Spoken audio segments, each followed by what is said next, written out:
স্বাগত একবার খাতুনগঞ্জ থেকে মতো ঝেলে। আজ আমরা আলোচনা করছি স্বর্ণের বাজার নিয়ে।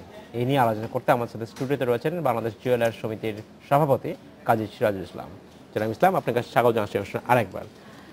আমরা আজ কথা বলছি যখন স্বর্ণের বাজারের কথা বলছি, এতক্ষণ আমরা মোটামুটি আমাদের ডোমেস্টিক মার্কেট নিয়ে কথা বললাম, কিন্তু স্বর্ণের একটা কি সম্ভাবনা রয়েছে যে বাংলাদেশের যে কারিগররা আমাদের এখানে স্বর্ণ বানায়, হাতে তৈরি স্বর্ণের একটা আলাদা চাহিদা রয়েছে বাইরে, এটা কি সম্ভব যে আমাদের দেশে যারা স্বর্ণ বানাচ্ছেন, যারা কারিগর রয়েছেন, তাদের মাধ্যমে এই গহনা তৈরি করে বাইরে এক্সপোর্ট করার মতো কি সম্ভাবনা রয়েছে আমাদের? হ্যাঁ, এটা নিয়ে তো আমরা অনেক চিন্তা ভাবনা করেছি। আমরা এক্সপোর্ট প্রমোশন ব্যুরোর সঙ্গে বহুবার আমরা বসেছি। আচ্ছা। এবং আসলে সত্যি কথা বলতে কি আমরা বলবো যে আমাদের সরকারের সহযোগিতা পাইনি বলে আমরা এই এক্সপোর্টে আমরা এগোতে পারিনি। আমরা সরকারকে বলেছিলাম যে আপনারা ইন্ডিয়ার মতো করেন। ইন্ডিয়া 25,000 কোটি টাকা পার ইয়ার তারা এক্সপোর্ট করে। আমরা 25,000 না করতে আমাদের 2,000 তো করতে পারতাম। তা আমাদের সমস্যা হয়েছে যে আমাদের যেমন গার্মেন্টে তো প্রথমে তো আমাদের বলতাম যে আমাদের কিছুই নেই, এবং আমাদের আগে তৎকালীন মরুম ফাইন্যান্স মিনিস্টার কি বলেছিলেন, আমাদের সাইফুর রহমান সাহেব বলেছিলেন যে এটা একটা টেলারিং শপ, এটা এমন কিছু না, এটা কি এক্সপোর্ট হবে বলেছিলেন না? তো সেটা এখন কোথায় গেছে বলেন? এখন তো আমাদের main source of income backward linkage আমাদের নিজস্ব তৈরি হয়ে গেছে। আমাদের তো সেটা, তাছাড়া গার্মেন্ট ইন্ডাস্ট্রি চালু হওয়ার জন্য এক্সপোর্ট হচ্ছে তার সাথে কতটা সেক্টর বেঁচে গেছে আমাদের, কতটা মানুষ এমপ্লয়মেন্ট পাচ্ছে, তাই না? তো এখানে আমাদের কোনো সহযোগিতা আমরা পাচ্ছি না।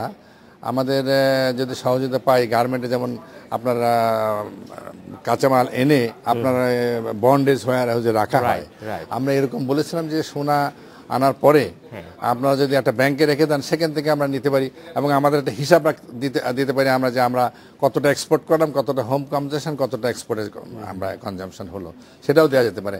ইন্ডিয়াতে 2টা ব্যাংকে ওরা নমিনেট করে দিয়েছে, ব্যাংক সোনা নিয়ে আসে, ওরা যার সোনা কিনে নেয়, এবং ওই কিনে নিলে পরে ওরা ওদের একটা জবাব দিতে থাকে যে আপনি কতটা সোনা কিনে নিয়েছেন আর কতটা সোনা আপনি এক্সপোর্ট করলে সেটা ওরা দেখে। এই যেটা আপনি বলছেন যে সরকারকে আপনারা বোঝাচ্ছেন, সরকার সহযোগিতা পাননি, এটা কি আপনারা কি বোঝাতে ব্যর্থ হয়েছেন? আমরা সত্যি কথা বলতে গিয়ে আমরা এক্সপোর্ট বোর্ডের সাথে বহুবার বসেছি, কিন্তু কোনোবারই আমরা তাদেরকে গভর্নমেন্টকে রাজি করাতে পারিনি যে আপনারা ইন্ডিয়ার মতো আমরা চেয়েছিলাম যে ইন্ডিয়াতে এই সিস্টেমটা আছে। আরেকটা বিষয় যে অথবা সোনা আমাদের সোনালী ব্যাংকে আনে রাখতে পারে, আমরা নিয়ে নিতে পারি ওখান থেকে।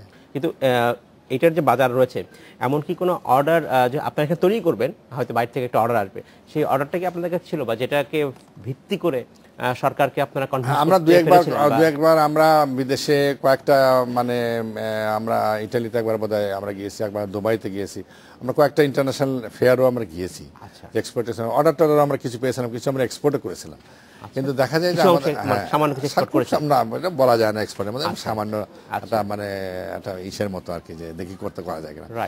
আরেকটা জিনিস দেখা গেছে যে ইন্ডিয়া যে রেটে দিতে পারে সে রেটে আমরা দিতে পারি না, সেটাও একটা সমস্যা। কারণটা কি যে ওদের এখানে যত জুয়েলারির জন্য যত মেশিনপত্র, অ্যাসিড লাগে, কত যেগুলো আরো যে সব অ্যাসিডের মতো আরো অনেক কিছু লাগে, সেই জিনিসগুলো আমাদের এখানে তৈরি হয় না, বা আমরা তৈরিও করতে পারি না। যেমন ওখানে ওদের স্কুল কলেজ পর্যন্ত রয়ে গেছে আপনার ডিজাইনের জন্য, ডিজাইনার কারিগরকে ট্রেন দেওয়ার জন্য স্কুল কলেজ রয়ে গেছে, আমাদের এখানে সেটা নাই। তো একদিনে তো হবে না, এটা তো অনেক সময়ের ব্যাপার। এই ইয়াং ছেলে যারা ভবিষ্যতে আসবে তারা হয়তো করতে পারবে, আমরা তো আমাদের তো শেষ। আচ্ছা, যদি এইখানে আমরা চিন্তা করি গভর্নমেন্ট যদি এখনো ফ্যাসিলিটি দেয় তো আমরা শুরু করতে পারি, আর কেউ ক্যান স্টার্ট, তাই না? কেন আমরা যদি শুরু করতে চাইও, আমাদের এখানে কোন জায়গাটা আমাদের সুবিধাটা বেশি, কোন জায়গায় আমাদের কম্পিটিটিভ এজ আছে? কম্পিটিটিভ এজ মানে আমরা যে ওদের সাথে রেটে পারবো না, সেটা হলো কি ইন্ডিয়ার সাথে পারবো, ওরা যে রেট দেবে না ইন্ডিয়া, সেই রেট আমরা দিতে পারি না। তাহলে কি এখানে চেষ্টা করা বৃথা?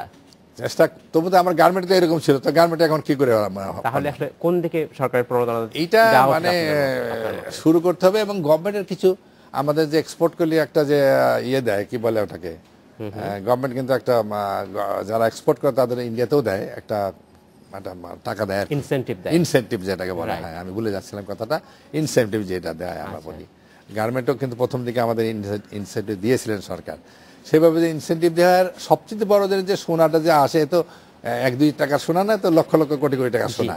সেইটা সরকার যদি আমাদের হয় বন্ডেজ ওয়ারের মতো দিতে পারে, সোনালী ব্যাংকে রাখতে পারে, আমরা নিয়ে নিতে পারি, সেটা হতে পারে আমাদেরকে, অথবা আমাদেরকে দুটো ব্যাংক নমিনেট করতে পারে, সেখান থেকে আমরা নিয়ে নিতে পারি, তাহলে হয়তো এটা সম্ভব হতে পারে। এখানে বলা হয় যে এই পেশা যারা জড়িত, যারা আমাদের কিন্তু কারিগর ভালো, আমাদের কারিগর ভালো, কারিগর আমাদের হাতের জিনিস কিন্তু আরো বেশি চলে বিদেশে। বিদেশে কিন্তু হাতের জিনিস আরো বেশি চলে। দেখেন আপনি ছোট ছোট যে ব্যাগ বুক আমাদের হাতে বানায় যে, সেগুলো কিন্তু বাইরে আমাদের ভালো চলে, যদিও সে অ্যামাউন্ট খুব কম, তা হোক, এমনকি ফুল পর্যন্ত চলে যাচ্ছে আমাদের এক্সপোর্টে, তাই না?